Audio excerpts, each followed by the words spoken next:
10-11-12 পরে আপনার দেওয়ার পরে এটা মানে কনসেপ্ট করছে। ও আচ্ছা। সুপ্রিয় দর্শক, আসসালামু আলাইকুম। দেশ ও দেশের বাইরে থেকে যারা ভিডিওটি দেখছেন সবাইকে শুভেচ্ছা অভিনন্দন। তো আজকে আমি একটি গুরুত্বপূর্ণ বিষয় নিয়ে আলোচনা করব। আমার পেছনে যে গরুটি, এটি অর্থাৎ 10 থেকে 11 বার কৃত্রিম প্রজনন করেছিল। তো গরুটি আসলে বীজ কনসেপ্ট করেনি। পরবর্তীতে লাস্ট সময় খামারি শাহিন ভাই আমার সাথে যোগাযোগ করে পরবর্তীতে এটা কৃত্রিম প্রজনন কনসেপ্ট করে আমি কৃত্রিম প্রজনন ধরাতে সফল হই, অর্থাৎ বাচ্চা কনসেপ্ট করাতে সফল হই। তো এটার আসলে কি কারণ ছিল, কি কারণে এতবার মিস্টেক করেছে, এ বিষয়ে আসলে প্রথমে খামারের মুখ থেকে শুনে নেব, পরবর্তীতে আমি আসলে এটার অ্যানালাইসিস করে যে বিষয়টা পেয়েছি ওই বিষয়টা আপনাদেরকে জানাবো। আসসালামু আলাইকুম। ওয়ালাইকুম আসসালাম।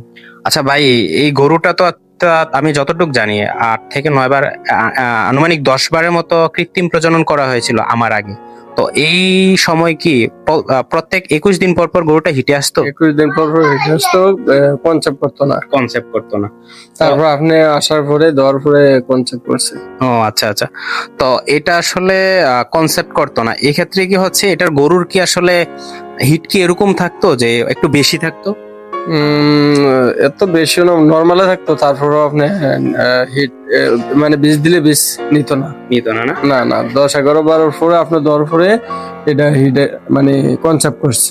ও আচ্ছা। তো সুপ্রিয় দর্শক, এটা কিন্তু বাচ্চা দিয়েছে 3 মাস আনুমানিক। বাচ্চা কিন্তু এটার আছে একটা সমস্যার কারণে, এলএসডি একটা রোগ হয়েছে। রোগটার কারণে আসলে বাছুরটা কিছু দূরত্বে সরিয়ে রাখা হয়েছে। তো আমি আসলে মূলত যারা খামারি তাদের উদ্দেশ্যে বলবো যে আসলে হিট আপনি আবারও বলবো, মানে আগেও বলেছি আবারও বলবো যে আপনারা যারা খামারি তারা অবশ্যই আসলে পার্সেন্টেজে জোর না দিয়ে পারফরমেন্সে জোর দেন। কারণ আমি একটা বিষয় বারবার বলি যে আপনার একটা গরু যখন 8 বার 10 বার হয়, তো এই ক্ষেত্রে যদি 21 দিন পরে হয় 10 মাস, আপনার 1 বছর 1.5 বছর চলে যাচ্ছে। তো এই ক্ষেত্রে যদি 1-1.5 বছর চলে যায়, আপনার যত ভালো কোয়ালিটির বাছুর হোক যাই হোক, আপনার কিন্তু লাভবান হতে পারবেন না।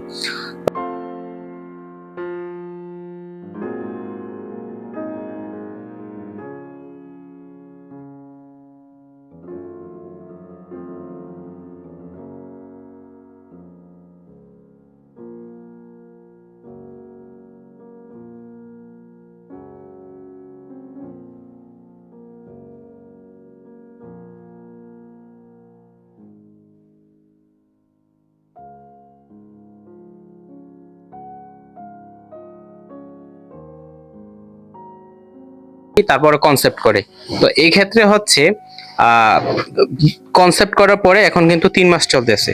তো যারা খামারি আমি তাদের উদ্দেশ্যে বলবো অবশ্যই আপনারা হিটটা ভালোভাবে ধরার চেষ্টা করবেন। আর যারা হচ্ছে কাজ করেন এই লাইনে, গরু বীজ দিয়ে থাকেন, তারা অবশ্যই একটা গরু বীজ দেওয়ার সময় অবশ্যই অ্যানালাইসিস করবেন এটাকে কৃমিনাশক দেওয়া হয়েছে কিনা, কিংবা কোনো ধরনের সমস্যা আছে কিনা।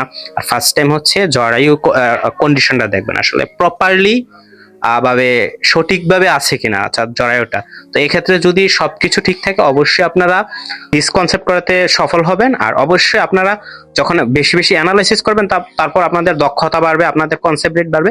তো সকলে ভালো থাকবেন, সুস্থ থাকবেন। আসসালামু আলাইকুম।